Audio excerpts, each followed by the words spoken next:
Now illustration 9, हमारे पास balance sheet दिया हुआ है बच्चों, और हमें सबसे पहले ऊपर क्या करना है, मुंडी डांस। हमें सबसे पहले ऊपर क्या करना है, मुंडी डांस। तो हमने कर लिया।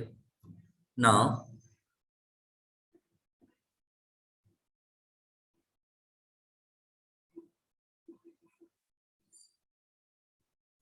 सबसे पहले हमने ऊपर अंडरलाइन किया और अब आ गए नीचे एडजस्टमेंट नंबर 1 पे। सबसे पहले हम नोट्स टू अकाउंट रेडी करेंगे पुत्र। कहते हैं depreciation at the rate 25% was charge on the opening value of plant and machinery. Now when I look at the question, आज हम ऐसा क्वेश्चन कर रहे हैं जिसमें नोट्स टू अकाउंट्स ही नहीं, जिसमें नोट्स टू अकाउंट्स है ही नहीं। कोई बात नहीं, plant and machinery and equipment का ओपनिंग और क्लोजिंग बैलेंस दिया है। एसेट में से डेप्रिसिएशन माइनस करूं या लाइबिलिटी साइड पे लिखूं, बात एक ही है। लाइबिलिटी साइड पे हमारे पास प्रोविजन फॉर टैक्स तो है, लेकिन प्रोविजन फॉर डेप्ट नहीं है। इसका मतलब इस क्वेश्चन में हमें एसेट का सिर्फ एक ही अकाउंट बनाना है, and in this method we are going to maintain the asset at book value. वो जो दो अकाउंट बना के दो अकाउंट का कॉन्सेप्ट हमें फॉलो करना होता है, वो इस क्वेश्चन में फॉलो करने की जरूरत, यस कार्तिक, जरूरत नहीं है। तो मेरा थोड़ा सा इंटरनेट लैग हो, वापस बोलोगे? बिल्कुल बोलूंगा बच्चों। मैंने कहा इस क्वेश्चन में हमारे पास प्लांट एंड मशीनरी का ओपनिंग और क्लोजिंग बैलेंस तो दिया है, बट प्रोविजन फॉर डेप्ट का ओपनिंग और क्लोजिंग बैलेंस नहीं दिया। बट प्रोविजन फॉर डेप्ट का ओपनिंग और क्लोजिंग बैलेंस नहीं दिया। इसका मतलब हमें एसेट अकाउंट को ओरिजिनल कॉस्ट पे मेंटेन करने की जरूरत नहीं है। दूसरी बात, प्रोविजन फॉर डेप्ट दिया ही नहीं, इसका मतलब उन्होंने एसेट की कौन सी वैल्यू दे रखी है, बुक वैल्यू। तो जब बुक वैल्यू दे रखी होती है तो हम नॉर्मल कॉन्सेप्ट अप्लाई करते हैं। सर नॉर्मल कॉन्सेप्ट बोले तो अभी बताता हूं बेटा। Asset always have debit balance, opening balance comes on debit side, debit closing balance comes on, what is the Credits. entry for current year depreciation? Entry will be depreciation account debit to machinery. Plant and machinery. Debt to provision for debt कब बोलते हैं, when provision account is maintained. Debt to provision for debt कब बोलते हैं, when provision account is maintained. So हमारी entry हो जाएगी dept account debit to plant and machinery account, dept account debit to plant and machinery account, और हमें opening value पे depreciation लगाना है।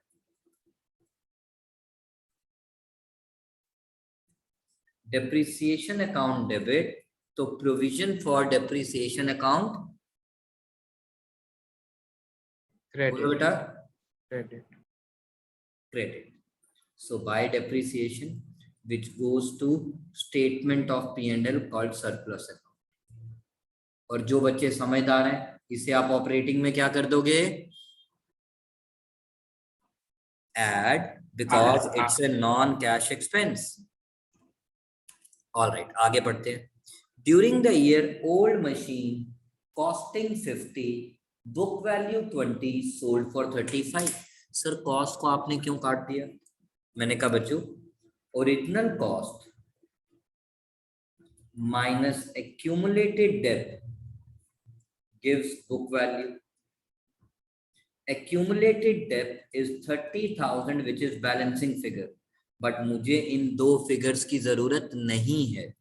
मुझे इसकी जरूरत कब पड़ती थी, accumulated dep of asset sold की जरूरत तब पड़ती है जब हमें प्रोविजन फॉर डेप्ट अकाउंट बनाना पड़ता है। जब हमें प्रोविजन फॉर डेप्रिसिएशन अकाउंट, बोलो बेटा, जब हमें प्रोविजन फॉर डेप्रिसिएशन अकाउंट बनाना पड़ता है। Is that point clear? Yes sir. Lock कर दूं? All right, now this is sold for, so profit कितना, -15 मतलब profit. When you sell the machine, machine is going out and money is coming in, so my entry becomes bank to machinery. by bank 35. It is sold at a profit. Profits are credited to machinery account. Debit.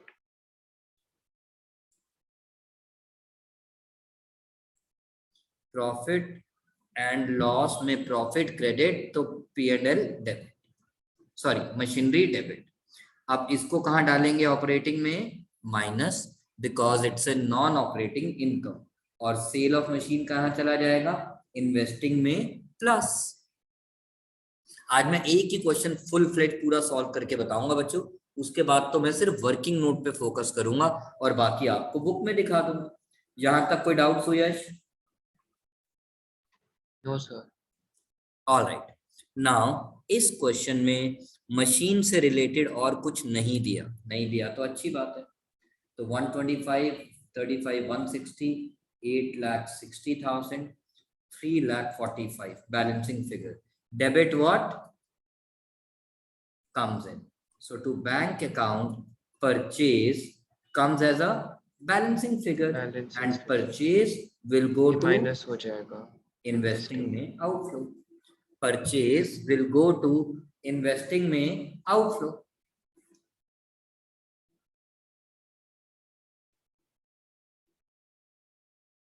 Illustration 9 का आगे continue करते हैं. Next point is related to tax. हमारे पास provision for tax का opening closing balance दिया हुआ है. मैं अभी वापस बताऊंगा मैं क्या कहना चाह रहा था.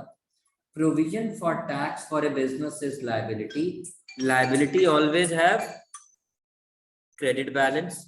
Opening balance comes on credit side and closing balance comes on debit side.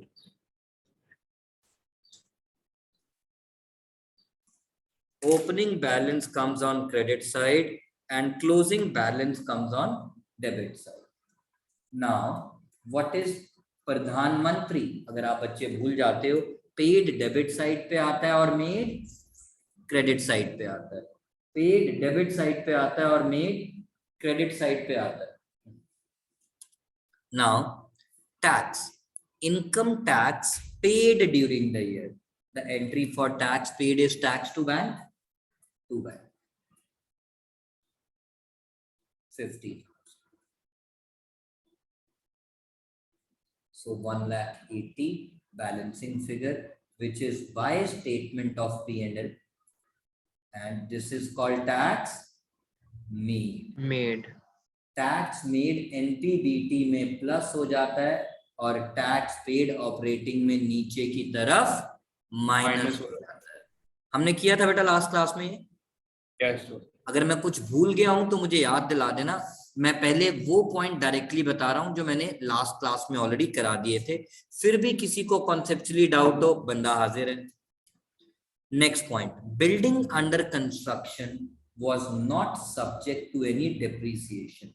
They are trying to say that the difference between building will never be considered as depreciation when we say it is not subject to any depreciation. It means building ka increase will be considered as purchase and decrease will be considered as sale.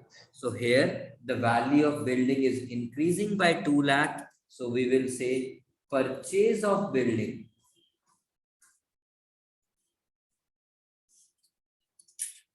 minus 2 lakh, which will go to investing activity minus investing activity minus.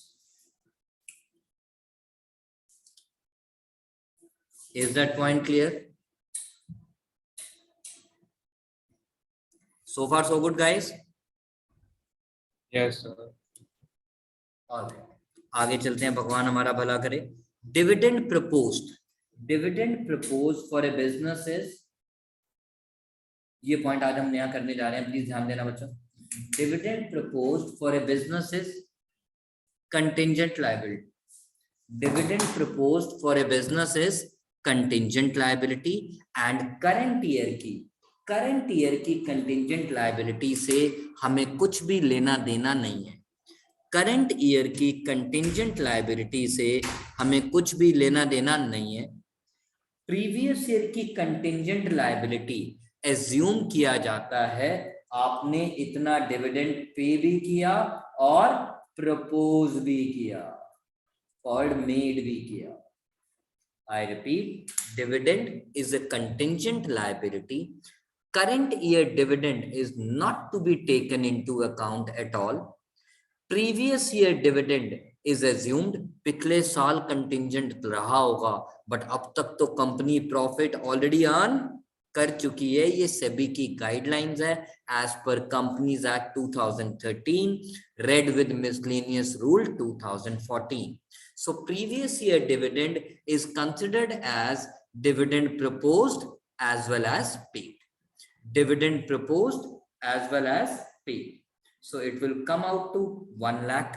Now, अगर इसी dividend को paid equal made कहते हैं, तो dividend made will go to NPBT as ooh la la dirty picture का dirt में R बोले तो रिजर्व एंड डी बोले तो dividend, and dividend is paid on shares and shares is a part of financing activity.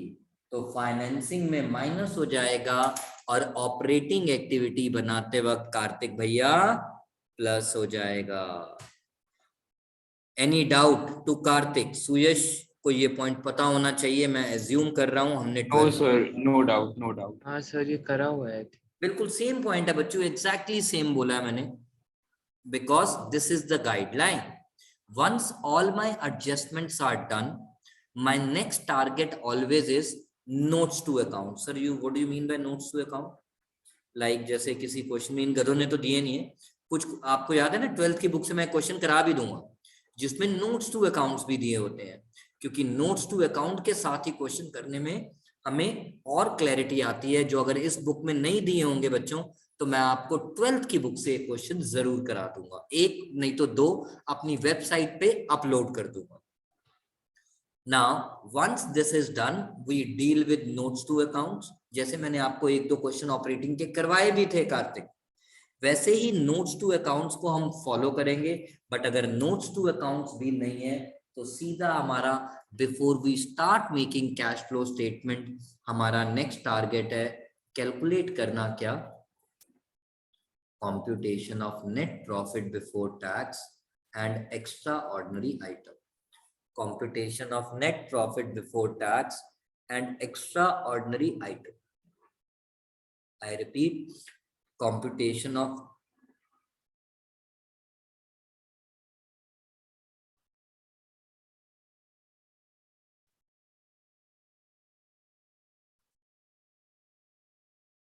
हाँ एनपीबीटी एट ईओआई. चलते हैं आगे पुत्र, भगवान हमारा भला करे, सबका मालिक एक.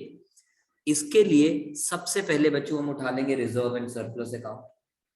रिजर्व एंड सरप्लस अकाउंट, ये मिसप्रिंटिंग हो रखी है क्या? Short term provision, trade payable, long term borrowings, surplus account, reserve and surplus, ये मिसप्रिंटिंग हो गया होगा. ये रिजर्व है बच्चों, बेसिकली ये रिजर्व अलग से नीचे की तरफ होना चाहिए था रिजर्व, और ये सरप्लस. हमने लिखा सबसे पहले net profit as per surplus account, closing minus opening. Closing कितना है? 1 लाख. ओपनिंग कितना है? 60. तो कितना आ गया? 40,000. Add appropriations. एप्रोप्रिएशंस बोले तो ooh la la D for dividend. Dividend made which is 1 lakh.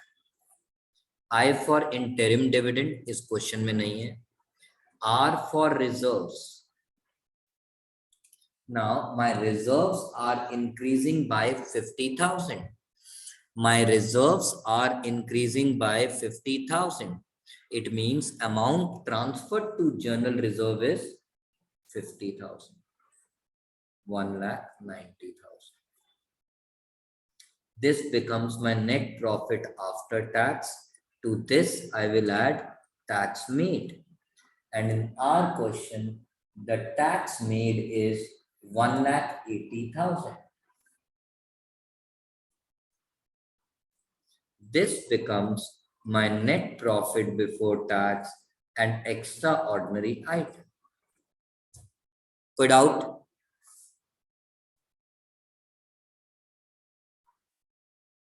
कोई डाउट कार्तिक?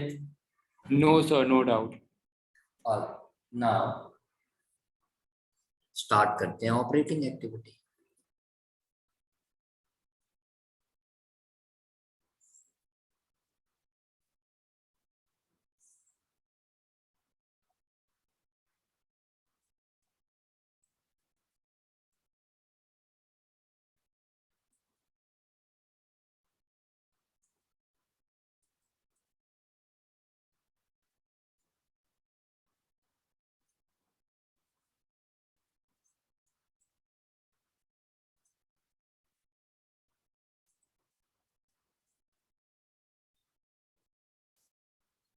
कितना था बच्चों ये?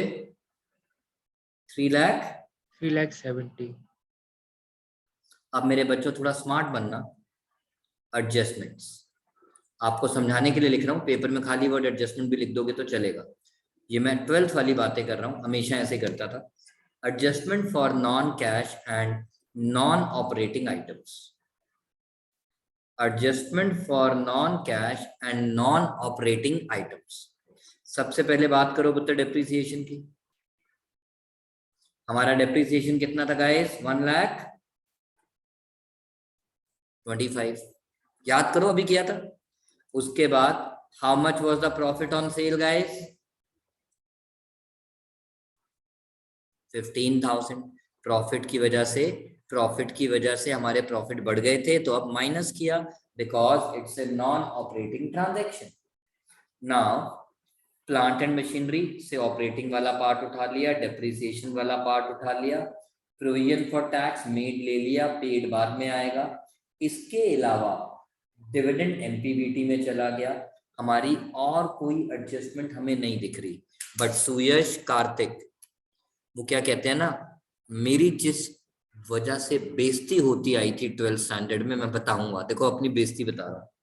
होता क्या है, यहां पर कई बार एक कंपोनेंट लिखा होता है intangible asset, goodwill, patent, trademark, copyright, कोई भी एक नाम। गुडविल, पेटेंट, ट्रेडमार्क, कॉपीराइट, और वो इंक्रीज की जगह डिक्रीज हो रहा होता है। तो गुडविल अगर डिक्रीज होती है तो उसे सेल नहीं कहते, उसे गुडविल रिटर्न ऑफ कहते हैं, जिसकी वजह से करंट ईयर के प्रॉफिट रिड्यूस कम होगा. हो रखे हैं। तो अदनान सामी क्या कहेगा? मुझको भी तू लिफ्ट करा दे। तो हमें उसे ऐड बैक करना पड़ेगा। हमारे केस में ऐसा भी नहीं है। दूसरा मेरा बेइज्जती वाली चीज, जब नोट्स टू अकाउंट नहीं होते हैं, बैलेंस शीट में डिबेंचर के साथ वो लोग नाम लिख देते हैं ऐसे, 10% डिबेंचर, 11% डिबेंचर। देखो इस क्वेश्चन में अगर नाम लिखा भी है तो मुझे फर्क नहीं पड़ता. क्यों? क्योंकि मैं एज्यूम कर लूंगा मैंने डिबेंचर इश्यू किए साल के एंड पे।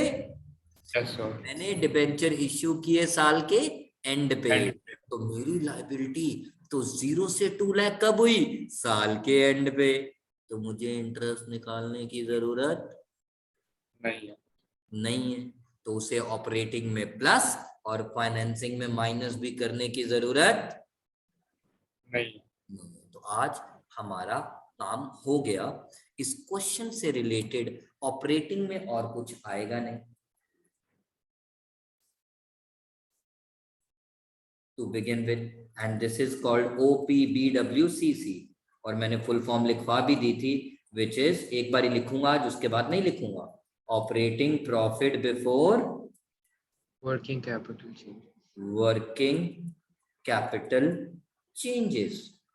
Operating profit before working capital changes. Then we write add decrease in, sorry, adjustment for working capital changes. Add decrease in CA, increase in CL. Add decrease in CA, increase in CL. I repeat, add decrease in CA and increase in CL.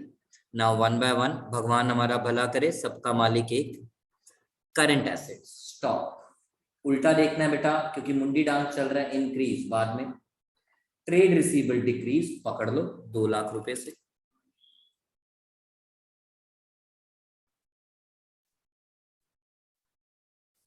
Similarly trade payable decrease बाद में।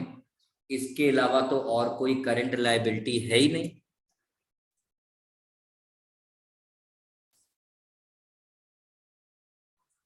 Than less increase in CA, decrease in CL, increase in CA, decrease in CL, जिसके नाम पे हमारे पास क्या आ गया, inventories.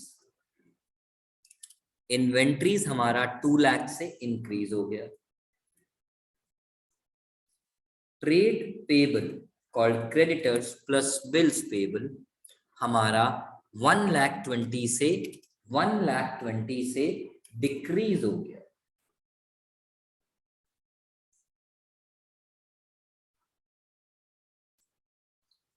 This is called cash generated from operating activity. Last but not the least, tax paid. Last but not the least, tax paid, which is 50,000. Final answer. Double line, बाहर 1,310,000, वहां पे अभी कोई भी लाइन नहीं। Let me continue on the next page now. तो हमारे पास ये आ गया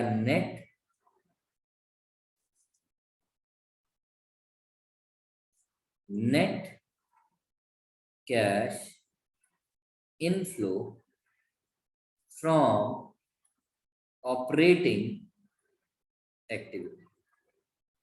net cash inflow from operating activity. Now भगवान हमारा भला करे, सबका मालिक एक, investing activity.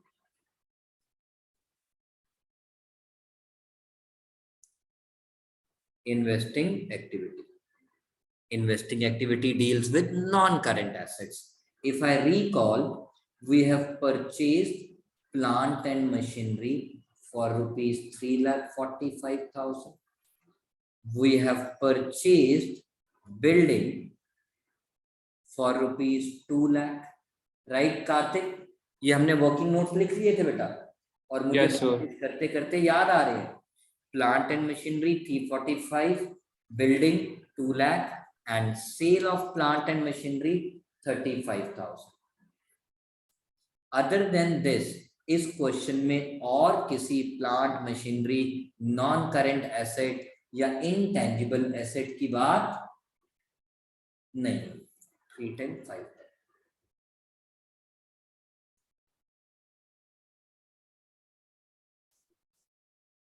This is called net outflow. नहीं, outflow नहीं बोलते बेटा इसे, net cash used in investing activity.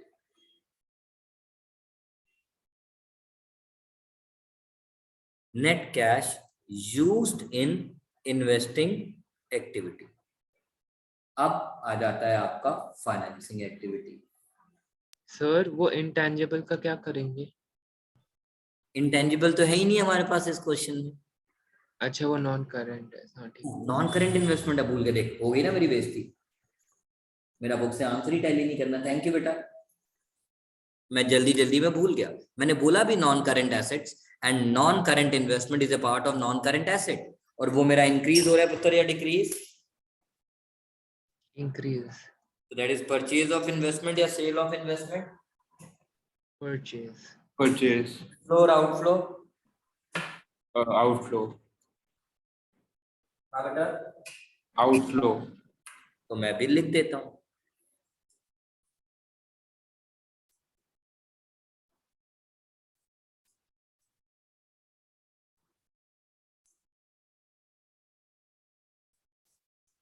How much?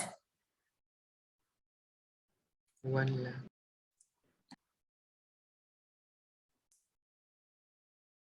अब देखो बुक से टैली कर रहा है जरा कार्तिक, 6,10,000 मेरा बेटा।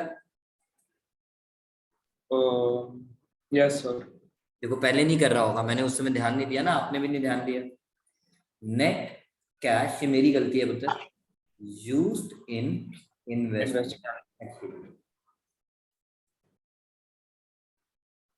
Let's say this is my baby, this is my apple AB, and now we'll go to catty. Catty बोले तो financing activities. financing activity. Financing activity deals with debt and equity. Financing activity deals with debt and equity. When we talk about financing activity, सबसे पहले मेरे दिमाग में आया shares. Opening 8 lakh, closing 10 lakh. It means issue of shares at par. So why par? SPR और discount की तो बात ही नहीं हुई क्वेश्चन में, ना वर्किंग नोट्स में, ना एडिशनल इंफॉर्मेशन में. It means we have issued the shares, issue of shares at par.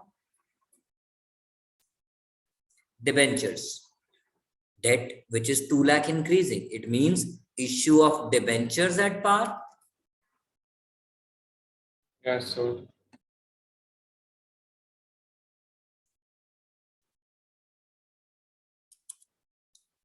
Now issue, sir at par और वो सब लिखना जरूरी है?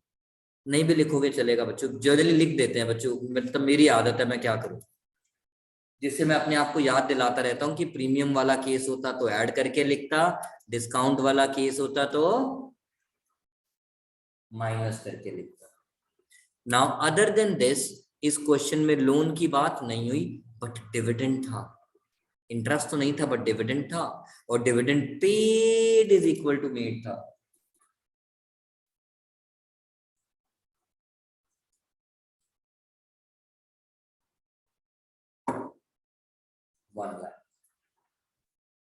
आई थिंक अदर देन दिस हमारे पास इस क्वेश्चन में और कुछ नहीं.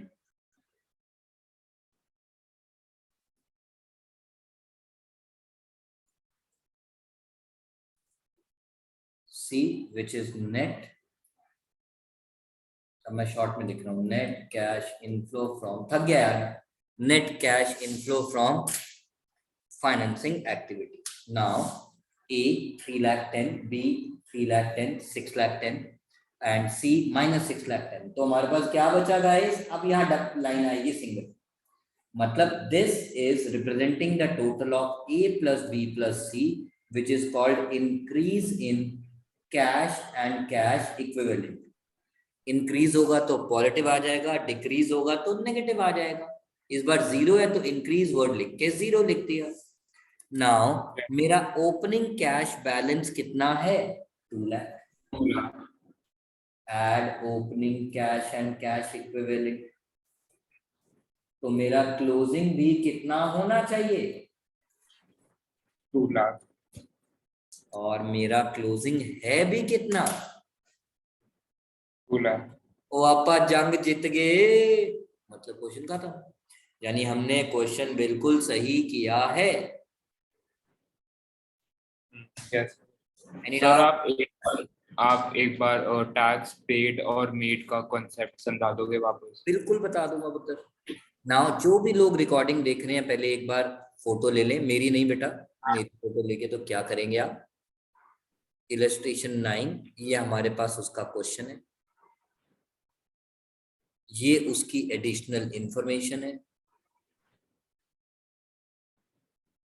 आई रिपीट, ये हमारा क्वेश्चन है, ये उसकी एडिशनल इंफॉर्मेशन है, ये उसका फाइनल आंसर है, और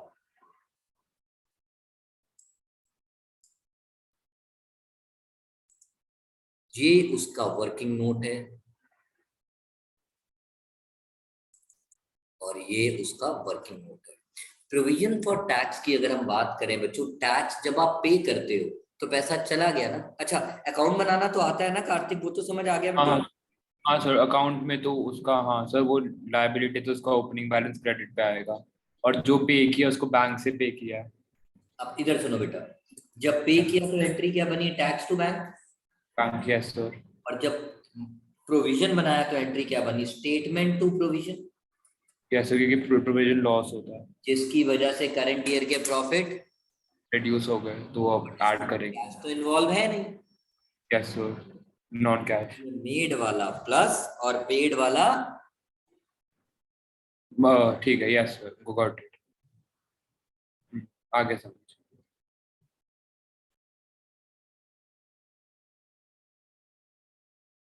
ओके। आज के लिए इतना काफी है guys, rest will continue in the next class, till then bye bye bye bye bye bye.